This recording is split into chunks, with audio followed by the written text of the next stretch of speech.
supuesto. Y observamos y hacemos nuestro que lo que Dios dice en Deuteronomio 6:5, que lo pueden ver en su pantalla, pueden verlo.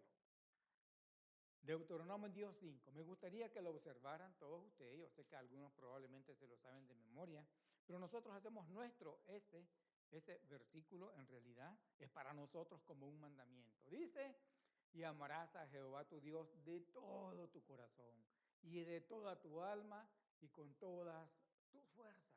Fíjese bien, lo que Dios pide de usted y de mí, que lo amemos a Él con todo nuestro corazón, con toda nuestra alma, con todas nuestras fuerzas. ¿Sabe esto? Ningún amor terrenal debe competir con el amor que debemos tener a Dios. Ninguno. El amor a nuestros familiares es fuerte y bendito Dios que podemos amar a nuestros familiares, pero antes de tener una familia era Dios. Y antes de tener una familia, usted no era creado. Usted fue creado por Dios, usted fue creada por Dios. Todo empieza con Dios y todo termina con Dios. Por eso es que necesitamos amar a Dios más que cualquier otra cosa y a cualquier otra persona. Bueno, y por este pasaje bíblico estamos conscientes que debemos amar a Dios más que a nada y más que a nadie. Espero que lo entendamos bien. Este pasaje bíblico nos enseña que debemos amar a Dios más que a nada, más que a nadie. Eso lo sabemos perfectamente igualmente, estamos conscientes de eso. La pregunta es esta, hermanos. ¿En verdad amamos a Dios así como deberíamos? Así como Él lo pide, que lo amemos a Él, con todo el corazón, con toda la mente, con todas las fuerzas. ¿Sabe? Este salmo, hermanos, lo compuso el rey David en circunstancias muy adversas. Este salmo tiene el contexto de cuando él era rey, ya a una edad probablemente entre los 55 y 60 años, su hijo Absalón, el hijo que él amaba, él le dio un golpe de estado, lo derrocó del poder. Y no solamente lo derrocó del poder, lo perseguía para matarlo. En otras palabras, su propio hijo quería matarlo. Y el rey David tiene que escapar al desierto con sus hombres valientes para salvar su vida. Era terrible la situación y allí es donde el Espíritu Santo lo inspira para que escriba este salmo. Este salmo fue escrito por el rey David en circunstancias muy, muy adversas.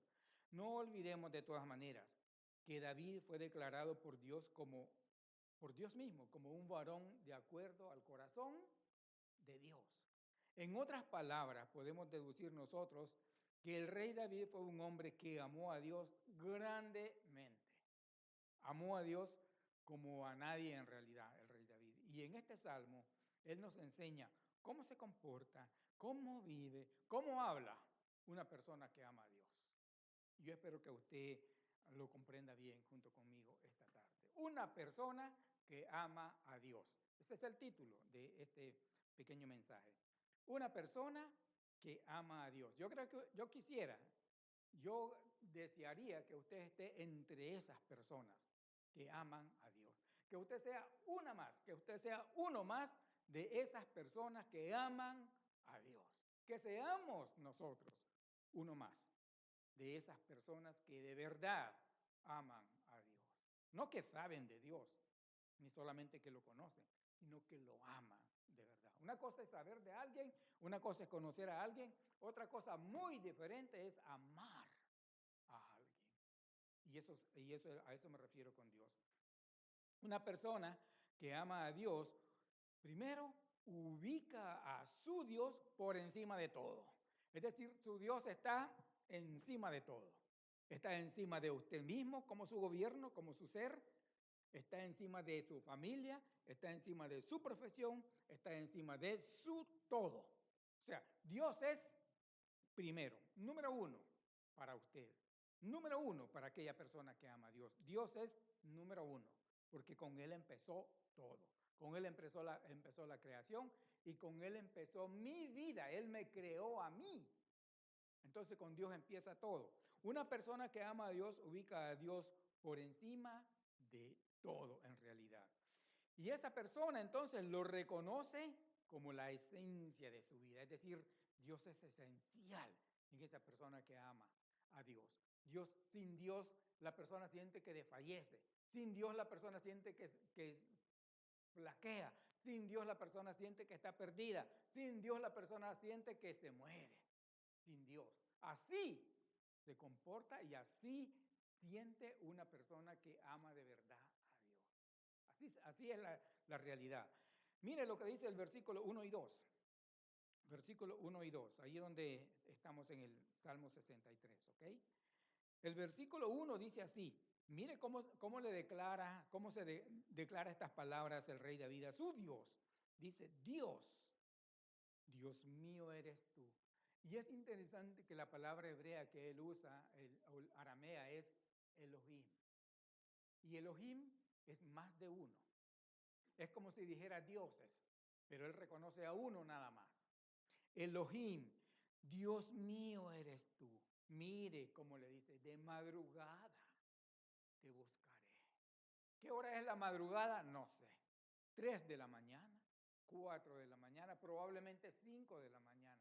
Ya las 6 de la mañana no es ninguna madrugada, ya esa es parte del día en realidad. Para los hebreos al menos era así, y nosotros lo sabemos que es así.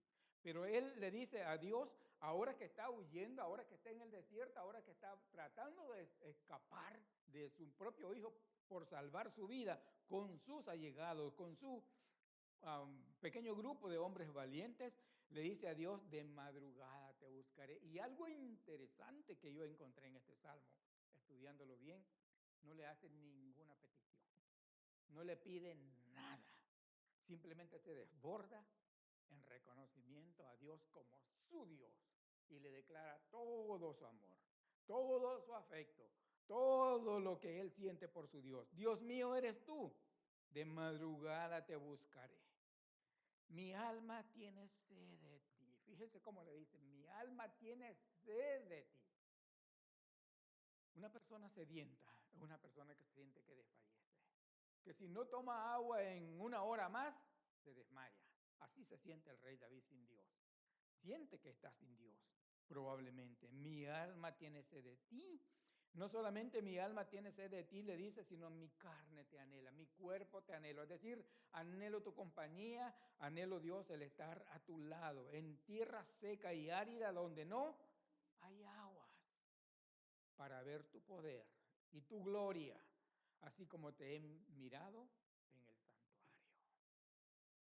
Es como si el rey David sentía que necesitaba escapar del desierto, que necesitaba salir del desierto e irse otra vez al santuario, al templo. No irse a Jerusalén, a su palacio y disfrutar de sus bienes y disfrutar de la vida de rey. No, sentía que quería salir del desierto para irse al santuario con un propósito, ver el poder y la gloria de Dios. ¿Qué quiso ver usted esta mañana cuando despertó? ¿Qué pretendió hacer esta mañana cuando despertó? ¿Cuáles fueron sus primeras palabras? ¿Cuáles fueron sus primeros hechos? ¿En quién pensó esta mañana cuando usted despertó? Inmediatamente después que despertó. Una persona que ama, en quien piensa primero, una persona que ama a Dios, es en Dios. Piensa primeramente en Dios. Y una persona que ama a Dios sabe que despertó por el amor de Dios en realidad, por la misericordia de Dios. Entonces, una persona que ama a Dios ubica a Dios, a su Dios, por encima de todo y lo reconoce en su vida como lo más esencial. Es decir, hay cosas esenciales en nuestra vida. Es esencial en nuestra vida el alimento. Es esencial en nuestra vida el agua. Es esencial en nuestra vida el trabajo también. Pero lo más esencial es Dios en nosotros. Porque sin Dios estamos perdidos. ¿De quién viene todo sino de Dios, hermano? Digamos que Dios tiene una pipa por donde sale todo el oxígeno que baña la tierra. Y si a Dios se le ocurre cerrarla, ¿qué va a hacer de usted? Y si a Dios se le ocurre apagar el sol, ¿qué va a hacer de usted? Con Dios empieza todo en la mañana. Por eso es bueno pensar en Dios en la mañana. Y si amamos a Dios, hay que pensar en Él. El rey David de madrugada quería estar en contacto con su Dios. El rey David de madrugada quería estar hablando a su Dios, estar cerca de su Dios, porque amaba a su Dios. No sé cuánto ama usted a Dios, pero una cosa sé, ningún amor terrenal debe competir con nuestro amor por Dios. Nuestro amor por Dios es número uno, es primero, antes que nada. ¿Cómo le dije? Me impresiona hombres en la tierra que de verdad han amado a Dios y que están ahí escritos sus vidas, cierta parte de ella ahí en la Biblia, y uno de ellos es José. José, el hijo de Jacob, hermanos, era un niño que amaba a Dios, niño. Después fue adolescente y amaba a Dios. Después fue joven y amaba a Dios. Después fue adulto y amaba a Dios. Y pasó por tantas circunstancias adversas igualmente, de manera injustas, hasta llegar a la cárcel por quién sabe cuánto tiempo, no puedo decirlo. Pero allí, él le declaraba su amor a Dios. Allí él estaba en contacto con su Dios en la cárcel. Nunca dejó de pensar en su Dios. Sus mismos hermanos lo odiaban. Su misma familia lo odiaba, por decirlo así. Pero él seguía amando a su Dios y comportándose como uno que ama a Dios. Y es cruel y es triste. Pero ¿sabe qué? La oposición o lo adverso o lo que compite o lo que quiere frenar nuestro amor a Dios o aquellos que probablemente nos desean ver diferentes y que no demostremos tanto amor a Dios y que ya Dios ya me tiene cansado, probablemente son de nuestra misma familia. Es probable, es probable. Y puede ser cónyuge, puede ser hijo, puede ser nieto, puede ser papá, puede ser mamá, puede ser cualquiera de la familia. Pero por encima de todo, tiene que estar nuestro amor a Dios. Necesitamos seguir el ejemplo de José, que adversado por sus familiares, él seguía amando a su Dios y pensando en su Dios. David igualmente, cuando confrontó a Goliat, sus mismos hermanos le dijeron, ¿a qué viniste? Adversándolo. Pero él amaba a Dios y seguía amando a su Dios. Y lo vemos aquí. Y una persona que ubica a Dios por encima de todo, porque lo ama, también reconoce su misericordia y lo alaba. Reconoce la misericordia de Dios y alaba a su Dios. Mire los versículos del 3 al 5, por favor. El versículo 3 dice así, porque mejor es tu misericordia que la vida. Fíjese bien, mejor es tu misericordia que la vida, mis labios te alabarán. En otras palabras, el rey David está diciéndole a Dios, reconozco tu misericordia. Reconozco que si estoy todavía, aunque sea en este desierto y sediento, es por tu misericordia. Y por eso mis labios te van a alabar. Siempre. De mis labios siempre va a salir una alabanza para ti.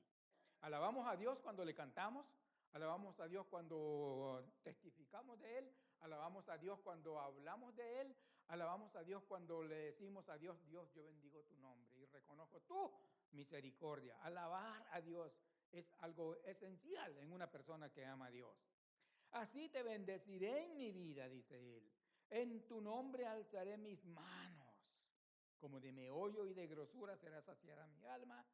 Y con labios de júbilo te alabará mi boca. No solamente con mis labios te alabará mi boca, con labios de júbilo. En otras palabras, te voy a alabar Dios, pero te voy a alabar con gozo, te voy a alabar con regocijo. No importa qué está pasando en mi vida, te voy a alabar y te voy a alabar con regocijo, con gratitud, con felicidad, con contentamiento, con contentamiento. Siempre. Así te voy a alabar. Y eso es algo que nosotros necesitamos hacer también. El rey David lo hizo una y otra vez. Si amamos a Dios, entonces vamos a reconocer su misericordia, hermanos. Mire, no merecemos nada en realidad. Usted no merece nada y yo no merezco nada. Ninguno de nosotros merece nada. Todo es por la misericordia de Dios. Lo que usted es, lo que usted tiene, es por la misericordia de nuestro Dios. Por eso, en realidad, porque no merecemos nada, absolutamente nada. Pero si somos y tenemos, es porque Dios es misericordioso. Y porque Dios es misericordioso, todavía estamos nosotros con vida, hermano. y todavía disfrutamos de todo lo que es de Dios, porque todo es de Dios en realidad. Por eso el rey David le dice, es mejor tu misericordia que la vida y mis labios te van a alabar.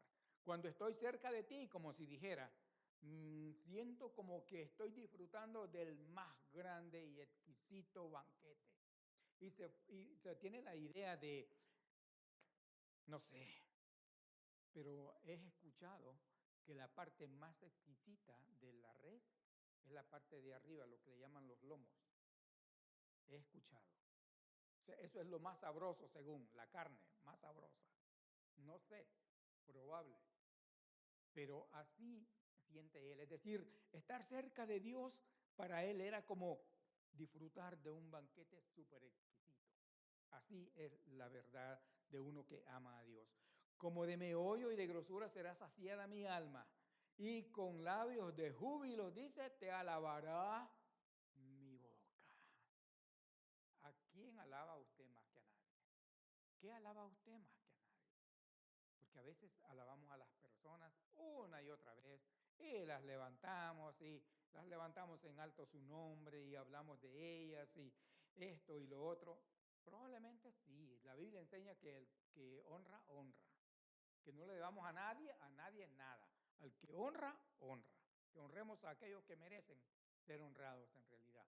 Pero por encima de todo, a quien debemos alabar y con labios de júbilo es a nuestro gran Dios. No es un Dios simplemente, es un gran Dios el que tenemos en los cielos. Usted no tiene un Dios cualquiera, usted tiene un gran Dios en los cielos. Grande, poderoso, fuerte. Nadie como Él, ninguno como Él. Ningún otro amor debe competir con el amor que le debemos a nuestro Dios. Una persona que verdaderamente ama a Dios, a su Dios, lo debe poner por encima de todo, porque se da cuenta que Dios es lo más grande, es lo más valoroso que uno puede tener en realidad. Usted puede tener muchas cosas de valor. Es muy valerosa la familia, es muy valerosa la amistad, pero por encima de todo está Dios. Eso es lo de más grande valor que uno puede tener. La presencia de Dios con nosotros, la compañía de Dios con nosotros. Y una persona que ama a Dios igualmente, propone en su corazón no olvidarse de Él nunca. Es decir, yo amo a Dios, dice usted. Me voy a proponer no olvidarme de Él jamás. Porque lo que se ama, si se descuida, se puede desproteger, se puede olvidar igualmente. ¿Sí o no, hermano? Uno puede olvidarse de cosas hasta que uno ama, de gente hasta que uno ama, porque así somos olvidadizos. Entonces, una persona que ama a Dios, hermanos, propone de verdad en su corazón no olvidarse de Él, no olvidarse de su Dios, nunca. Y entonces, esa persona reflexiona en su Dios constantemente, constantemente. El rey David lo hacía. Y es recomendable que usted y yo también lo hagamos. Mire el versículo 6, desde la primera parte, desde la segunda parte del versículo 5 dice, y con labios de júbilo te alabará mi boca cuando me acuerde de ti en mi lecho, cuando medite en ti en las vigilias de la noche. En otras palabras, el rey David no solamente se levantaba de madrugada para comunicarse con su Dios, presentarse delante de su Dios, aunque estuviera en el desierto, sino que también cuando se acostaba y estaba despierto y probablemente no podía dormir, él se acordaba de Dios, pensaba en Dios, meditaba en Dios, se acordaba siempre de lo que Dios había hecho por él y para él en realidad, de lo que Dios era para él. Nosotros igualmente, ocasionalmente no podemos dormir por alguna razón. Puede ser dolor, puede ser enfermedad, puede ser angustia, lo que sea. Pero ¿en qué pensamos? ¿En qué piensa usted cuando está en su lecho? ¿En qué piensa? ¿En quién piensa? ¿Está Dios en su pensamiento ahí donde usted está? ¿Está Dios constantemente en su pensamiento ahí donde usted está? ¿Medita usted en Dios? ¿Se acuerda de su Dios? ¿Se acuerda de que cómo Dios le ha bendecido, la ha bendecido? Todo eso es importante, hermanos. El amor a Dios incluye eso, meditar en Él. pensar en Él. Imagínese que usted está bien enamorado o bien enamorada y la persona está distante. Si usted ama, ¿qué va a hacer? Si usted ama a esa persona, ¿qué va a hacer? Usted se acuerda de esa persona. ¿Sí o no? Y hasta le envía mensajes y qué sé yo cuántas cosas. Pero usted se acuerda de esa persona. Siempre, porque ama a esa persona. Entonces, si amamos a Dios, también nos vamos a acordar de Él de manera constante durante el día, pero por sobre todas las cosas también cuando estamos en nuestro lecho, en el silencio de la noche. Ahí es bueno meditar en Dios. Y ahí es bueno hacer compromisos con Dios igualmente, porque estamos a solas, nuestros pensamientos con Él. Es importante. Y una persona que propone en su corazón no olvidarse de su Dios, no olvidarse de Él, igualmente, para no olvidarse, recuerda constantemente sus favores. Acuérdese, acuérdese del pasado. Acuérdese cuántas cosas Dios ha hecho por usted en el pasado. Mire los versículos 7 y 8 para terminar. El versículo 7 dice así, porque ha sido mire, el rey David ya había escapado una vez, ya había huido una vez, ya había andado por los desiertos errantes una vez, escapando de Saúl, que era el rey, y procuraba matarlo. Y lo seguía con el ejército. Y Dios, una y otra vez, nunca permitió que fuera alcanzado, nunca permitió que fuera descubierto donde se escondía, nunca permitió que Saúl le hiciera daño en realidad. Incluso cuando le lanzó la lanza y lo quiso clavar contra la pared, Dios le dio la habilidad de hacerse a un lado y la Biblia enseña que la lanza quedó clavada en la pared. Porque Dios lo protegía. Por eso. Esa habilidad de tener esos reflejos, eso se lo dio Dios. Igual a nosotros. Por eso dice, porque ha sido mi socorro. ¿Es Dios su socorro? ¿Es Dios su ayudador? ¿Es Dios a quien usted clama en la angustia? Necesitamos comprenderlo. Porque ha sido mi socorro, dice él, y así en las sombras de tus alas me regocijaré. Y tiene la idea del águila que llega al nido y cubre sus polluelos con sus alas. Y no hay quien les haga daño. No hay. Por muy hábil que sea una serpiente y suba hasta allá para hacerles daño, o cualquier otra ave de rapiña que quiere hacerle daño a sus polluelos, no puede. El águila es una ave especial. Esa es la idea que él tiene de Dios aquí, que como un águila que protege a sus polluelos, así lo ha protegido a él y así puede proteger a cualquiera que clame a él y que sea de él igualmente. Porque ha sido mi socorro, dice. Y así, en la sombra de tus alas, me regocijaré. Mire qué exclamación está. Está mi alma apegada a ti. Tu diestra me ha sostenido. Es decir, mi alma te anhela tanto que siento que está apegada a ti, Dios. Así te amo. Tu diestra siempre me ha sostenido. Tu brazo fuerte, tu brazo extendido siempre ha sido mi sustento. Siempre me ha favorecido, siempre me ha sostenido, siempre me ha salvado. Me salvaste, como si dijera, me salvaste de Saúl y yo sé que me vas a salvar de Absalón, mi hijo, igualmente. Y voy a salir victorioso. Voy a salir bien de todo esto. Estoy mal, estoy al borde de la muerte, por decirlo así, pero voy a salir bien porque tu diestra me ha sostenido. Mire, a todos nos pasa. Tenemos épocas de enfriamiento espiritual. Tenemos épocas en que sentimos que caemos espiritualmente por alguna razón.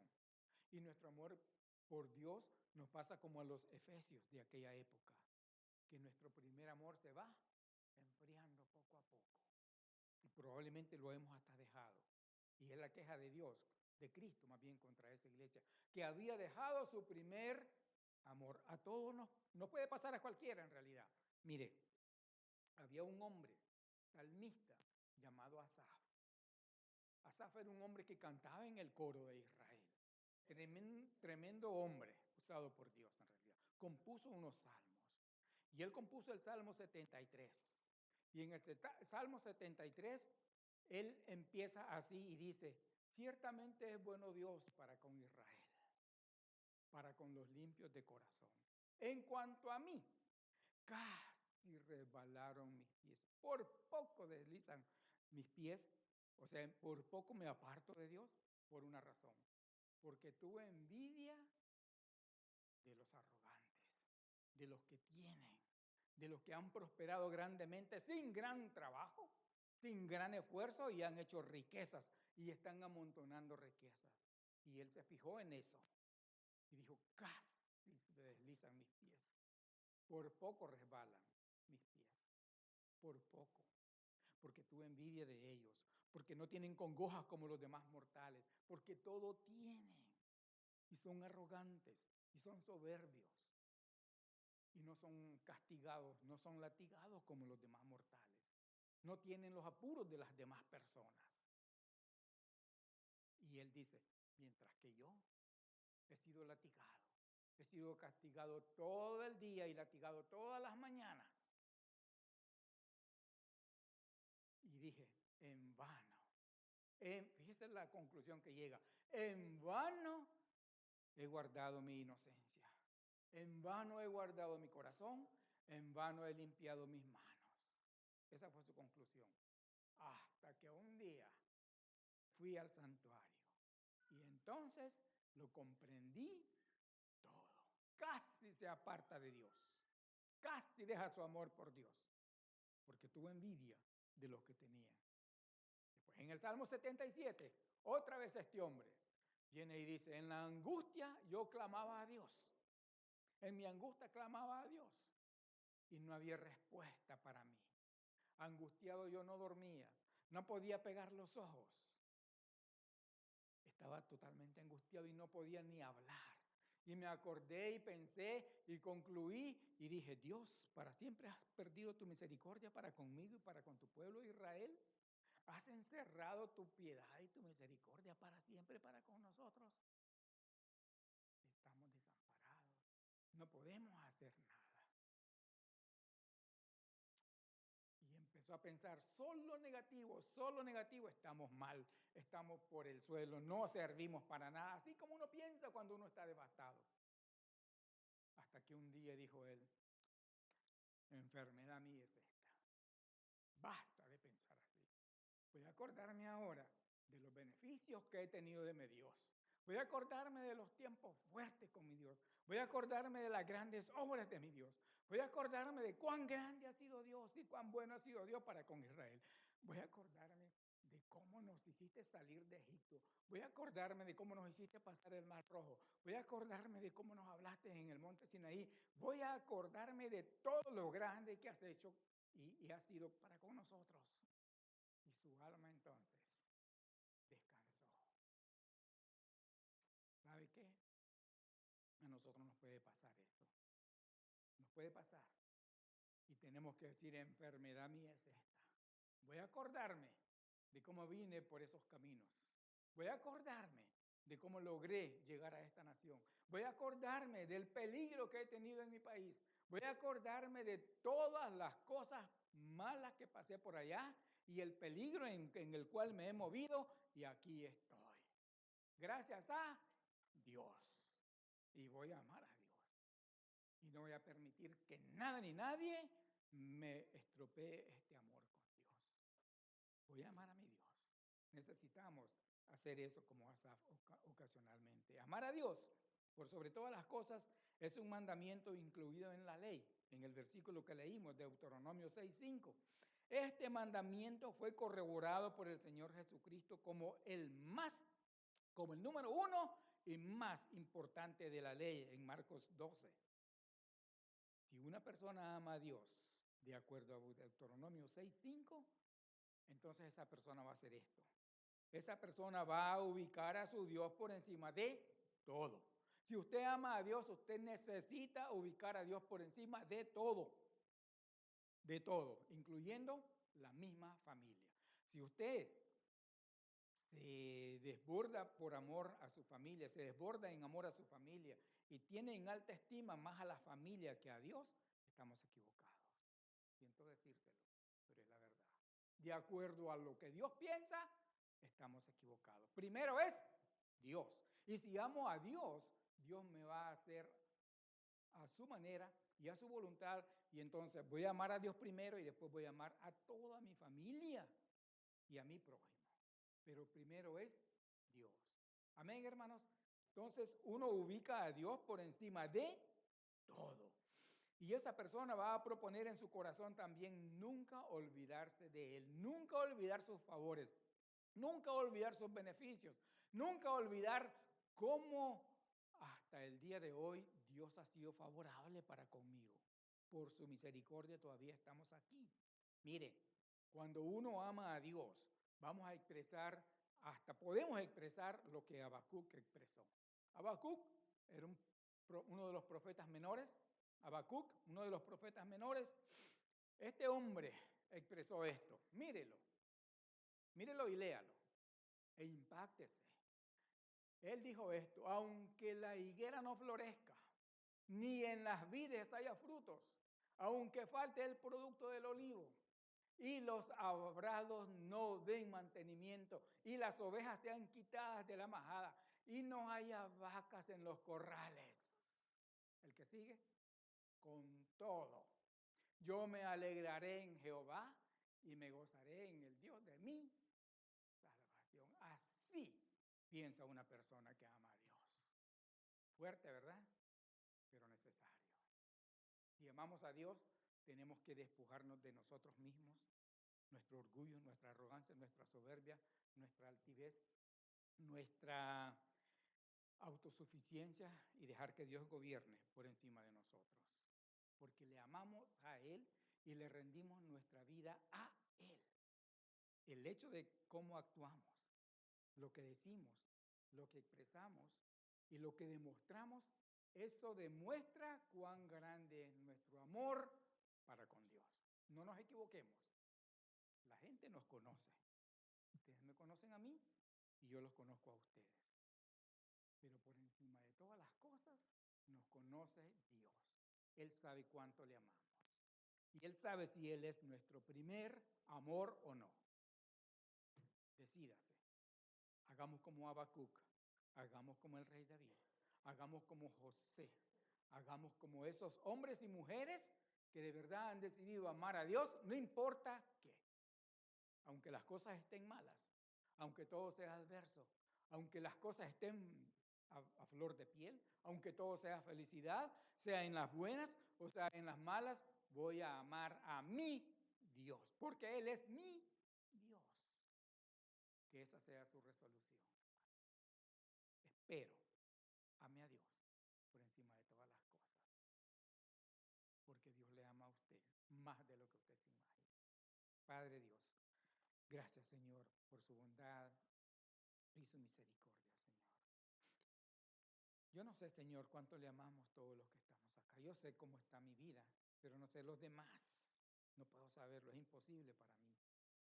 Pero Dios del cielo, yo le pido que si hay alguien aquí que de verdad no le ama así como usted se merece, que usted despierte esa conciencia, que usted despierte ese corazón, que usted despierte esa voluntad y despierte ese deseo, Señor, de ese hombre o mujer de amarle a usted más que a nada ni a nadie en esta vida. Porque solamente así uno puede ser feliz, Dios. Esa es la gran verdad. De lo contrario nos engañamos. Ayúdenos pues, Dios, a amarlo a usted más que a nada, más que a nadie. Aquí estamos, Señor, delante de usted. Y hemos visto, Señor, claramente cómo actúa, cómo habla, cómo vive, cómo se expresa una persona que lo ama a usted. El rey David lo amaba más que a nada, más que a nadie, y por eso habla así. Ayúdenos a nosotros, Señor, a ser tal vez no igual, pero que determinemos de verdad iniciar una relación cercana con usted. Que sintamos, Señor, que estar lejos de usted es estar al borde de la muerte, es estar desamparado, es estar desubicado, es estar mal. Ayúdenos a estar cerca de usted, Señor, y a amarlo a usted siempre, todos los días de nuestra vida, sin importar nuestra situación, estemos, Dios. Ayúdenos, por favor. Y ayude a este pueblo y a mí, Señor, a honrarlo con nuestros labios siempre. En Cristo Jesús, nuestro Señor y Salvador. Amén. Dios les bendiga, hermanos. Vamos a cantar un